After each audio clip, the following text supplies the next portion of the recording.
जहां तक ये ताल्लुक है कि इलेक्शन हारे हैं, इलेक्शन सिर्फ नून लीग नहीं हारी, इलेक्शन ये सब लोग हारे इत्तेहादी। हैं। जितने जितने भी जमातें जो इलेक्शन लड़ रही थी, ये सब मुकाबला कर रहे थे, तो ये सब लोग हारे हैं। दूसरी बात ये है कि आप ये कह रहे हैं कि नून लीग वाले और हुकूमत कह रही है कि मुश्किल हमने फैसले किए। आप यकीन कीजिए कि ये पेट्रोल सस्ता भी कर देते ना, तो इन्होंने फिर भी इसी तरह हारना था। ये पहले ही जितने गैर मकबूल थे, ये अभी भी उतने ही गैर मकबूल हैं।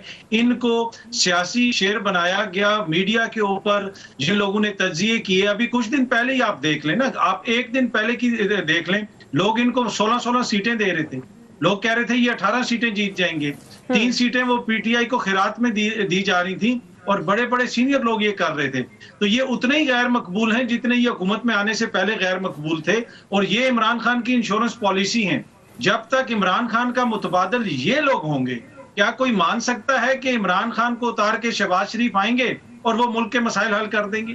किसी भी शख्स के अंदर थोड़ी सी भी सियासी सोच समझ हो तो वो समझ सकता है कि इन लोगों की तो पहले हुकूमतें हैं। बिलावल तो 14 साल से हुकूमत के अंदर है, सिंध के अंदर। उसने कौन सी वहां पे इंप्रूवमेंट कर दी, को यहाँ पे आके इंप्रूवमेंट कर देगा?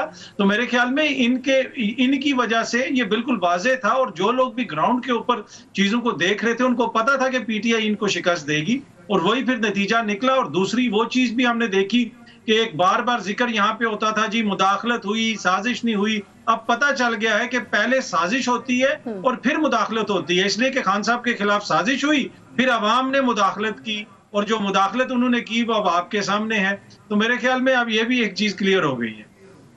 ठीक है, इस वक्त अगर मैं अतर साहब की बात को समाप्त करूं तो वो यही कह रहे हैं कि जो ऑप्शन है इमरान खान साहब के अलावा, वो अगर ये हैं तो फिर जो सियासी सोच समझ रखने वाले लोग हैं वो इसको खुद ही समझ जाएंगे। अनवर साहब, अगर मैं आपकी तरफ आऊँ, इंतखाबात में हारने के बाद वज़ीर आज़म ने इत्तेहादियों को फ़ोन किए हैं, क्या डिस्कशन हुआ है, क्या डिसाइड हुआ है, क्या जो है वो असम्बली तोड़ने पर गौर किया जा रहा है, नए इंतखाबात हो रहे हैं या कुछ और डिस्कशन हुई है?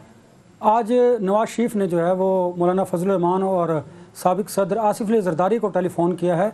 और जो पंजाब में बदतरीन शिकस्त है, मैं इसे बदतरीन शिकस्त ही कहूँगा, क्योंकि जब हुक्मरान जमा होती है तो और आप इक़्तिदार में होते हैं तो डेफिनेटली आपको फ़ायदा भी होता है ज़मीनी इंतखाबात में। तो इस शिकस्त की वजह से खासे जो परेशान हैं तीनों जो एल्डर्स हैं, और उन्होंने कहा है कि इस शिकस्त के हवाले से जो हमें चीज़ें हैं उन पर गौर करने की ज़रूरत है। और अर्ली इलेक्शन के हवाले से भी डिस्कस हुआ है। लेकिन आज आपने देखा कि पाकिस्तान पीपल्स पार्टी ने तो साफ कह दिया कि जब तक इंतखाबी इस्लाहात नहीं हो जाती उस वक्त तक इंतखाबात नहीं होंगे। और आसिफ अली जरदारी की तरफ से ये बयान आना इंतहाई इंपॉर्टेंट है। तो ये बात तो ठीक है कि अभी तक हुकूमत भी मजीद है कि वो अर्ली इलेक्शन की तरफ शायद नहीं जाना चाहते, जो आज का जरदारी साहब का स्टेटमेंट है। दूसरी तरफ अगर हम इमरान खान की बात करें तो अब इमरान खान मजीद उनमें एनर्जी आ गई है। ज़ाहिर है उन्होंने पंजाब को स्वीप किया है और अब उनकी पोजीशन वहाँ पर बड़ी मुस्तहकम हो गई है। और उसके बाद अब डेफिनेटली वो जो उनका मुतालबा था वो जोर पकड़ता जाएगा कि अर्ली इलेक्शन की तरफ जाना चाहिए आपको। अब ये इत्तेहादी और शहबाज शरीफ, इन सब लोगों को सोचना है कि इन्होंने अब इस जो पॉलिटिकल एक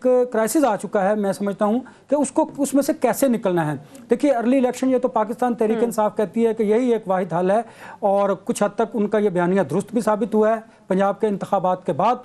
और इससे पहले अगर आपने देखें तो पोजीशन विन विन सिचुएशन थी।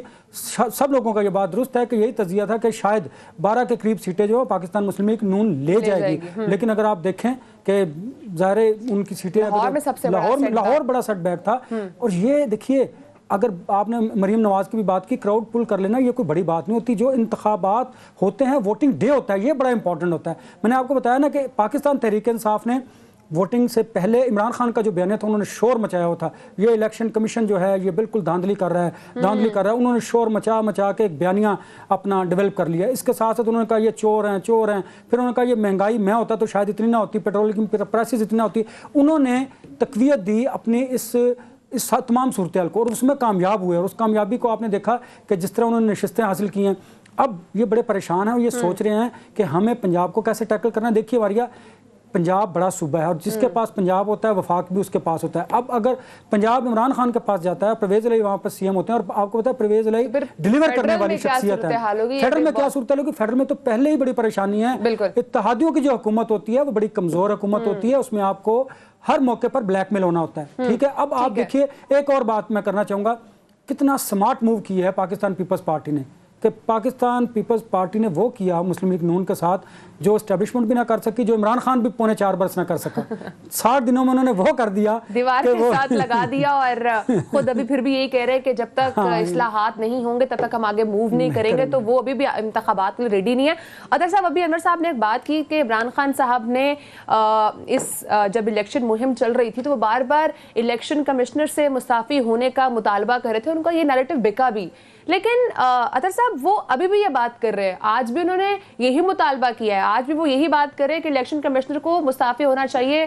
انہوں نے دھاندلی کوشش کی ہے, جیت کے بعد بھی اس قسم کا بیان کیا سمجھتے ہیں آپ؟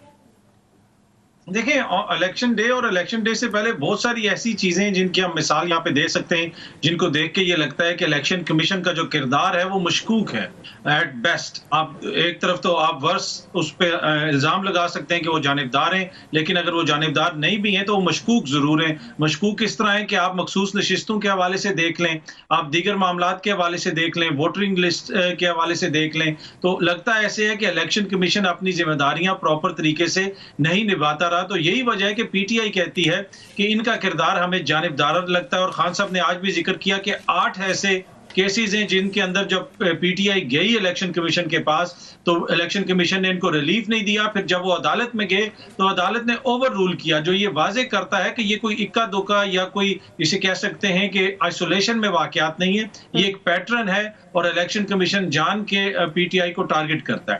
اب مسئلہ یہ ہے کہ جو یہ کل کے بھی انتخابات تھے, اس میں اگر کوئی یہ کہہ رہا ہے کہ یہ صاف اور شفاف تھے تو یہ قطعاً صاف اور شفاف نہیں تھے. کے پی کے سے جو آپ کی قومی قیادت تھی, جو آپ کی نیشنل لیول کی قیادت ہے, اس کو پنجاب میں نہیں آنے دیا گیا. پولیس جو کچھ کرتی رہی وہ بھی آپ کے سامنے ہے, میرے بھی سامنے ہے.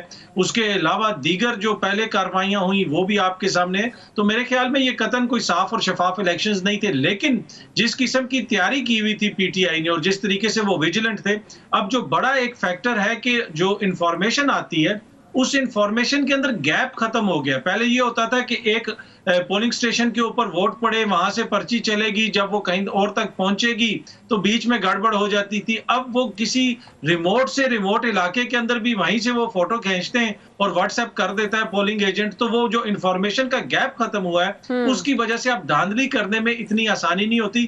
لیکن پھر بھی جعلی ووٹ پڑے اور انہوں نے اپنی پوری کوشش کی اور پورا زور لگایا, اس کے باوجود بڑے پیمانے کے اوپر ٹرن آؤٹ ہوا, جس کی وجہ سے پی ٹی آئی نے یہ پھر ان کو جسے آپ کہہ سکتے ہیں بینیفٹ. بہرحال اس بار کا جو ٹرن آؤٹ تھا وہ بھی کافی زیادہ رہا, جس کی وجہ سے ہمیں جو ہے وہ اس بار کے الیکشنز کافی اگریسو بھی نظر آئے.